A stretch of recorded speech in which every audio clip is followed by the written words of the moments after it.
আসসালামু আলাইকুম everyone, welcome back to my channel. আজকে আপনাদের সামনে চলে এসেছি খুবই মজার রেস্টুরেন্ট স্টাইলের ক্রিমি পাস্তার রেসিপি নিয়ে।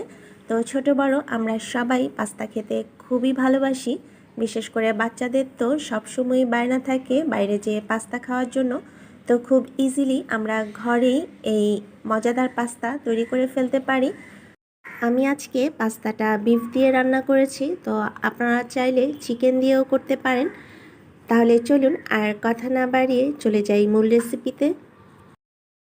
গরুর মাংসটা রান্না করার জন্য চুলায় একটা প্যান দিয়ে তেল দিয়ে দিয়েছি। এখন মাংসগুলো এর মধ্যে দিয়ে দিচ্ছি। তো আমি লম্বা লম্বা করে পাতলা করে মাংসটা কেটে নিয়েছি, আপনারা আপনাদের পছন্দ মতো কেটে নিতে পারেন। এখন দিয়ে দিচ্ছি 1 চা চামচ আদা এবং রসুন পেস্ট, দিয়ে দিচ্ছি 1 চা চামচ সয়া সস, পরিমাণ মতো দিয়ে দিব লবণ, 1 চা চামচ দিয়ে দিচ্ছি লাল মরিচের গুঁড়ো। তো এইবার এই সব কিছু ভালোভাবে মিক্সড করে মাংসটাকে রান্না করে নিব। তো এই মাংসটাকে আমি একদম ভাজা ভাজা করব। তো এই মাংসটা হতে আমার প্রায় সময় লাগবে হয়তো 10 মিনিটের মতো। এই ফাঁকে আমি পাস্তাটা সিদ্ধ করে নিব। চুলায় পানি গরম করে নিয়েছি, তো এখন পাস্তাটা আমি এর মধ্যে দিয়ে দিচ্ছি।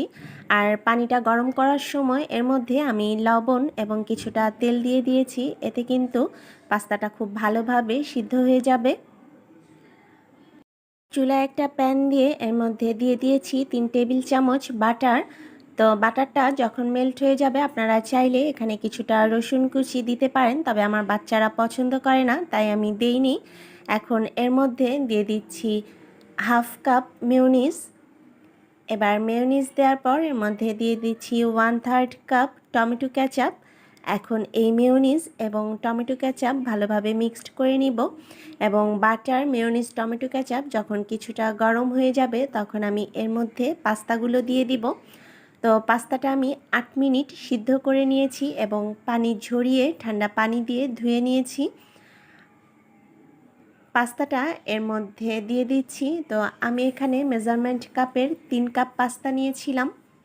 মেয়োনিজ আর টমেটো কেচাপের সাথে পাস্তাটা ভালোভাবে মিশিয়ে নিব। এখন এর মধ্যে দিয়ে দিচ্ছি 1 চা চামচ চিলি ফ্লেক্স এবং 1 চা চামচ দিয়ে দিচ্ছি কালো গোলমরিচের গুঁড়ো। এবার গরুর যে মাংসগুলো আমি আগেই ভেজে রেখেছিলাম সেই মাংসগুলো এই পাস্তার মধ্যে দিয়ে দিচ্ছি। ভালোভাবে নেড়েচেড়ে এই সব কিছু আবারও মিক্সড করে নিব। দুটো ডিম ফেটে এখন আমি এই পাস্তার মধ্যে দিয়ে দিব। তো যখন আমরা ক্রিমি পাস্তা তৈরি করব তখন অবশ্যই ডিমটা এভাবে পরে দিতে হবে, কখনোই আমরা নুডলসের মতো ভাজা ভাজা করে ডিমটা দিব না। আর এটাও অপশনাল, আপনারা চাইলে দিতে পারেন, না দিলেও চলবে। তো লাস্ট মোমেন্টে এখন এর মধ্যে আমি আবারও হাফ কাপ মেয়োনিজ দিয়ে দিচ্ছি। তো যেহেতু আজকে আমি ক্রিমি পাস্তা তৈরি করেছি সেক্ষেত্রে এখানে মেয়োনিজ এবং টমেটো কেচাপ একটু বেশি ব্যবহার করতে হবে, তাহলে কিন্তু আপনার পাস্তাটা বেশি টেস্টি হবে। মেয়োনিজের পরিবর্তে কেউ চাইলে এখানে হোয়াইট সসও ব্যবহার করতে পারবেন। তো আমার চ্যানেলে খুব ইজি হোয়াইট সসের একটি রেসিপি দেওয়া আছে, আপনারা চাইলে দেখে নিতে পারেন, আমি ডেসক্রিপশন বক্সে লিংক দিয়ে দিব। তো আমার পাস্তাটা অলমোস্ট রেডি হয়ে গিয়েছে, আমি এখন এটা চুলা থেকে নামিয়ে নিব এবং সার্ভ করব। তো ফ্রেন্ডস, খুব ইজিলি তৈরি হয়ে গেল রেস্টুরেন্ট স্টাইলের পাস্তা। আর এখন দেশের যে পরিস্থিতি, এই অবস্থায় বাইরে যে খাবার খাওয়াটা অথবা বাহির থেকে খাবার এনে খাওয়াটা আমাদের সকলেরই অ্যাভয়েড করা প্রয়োজন।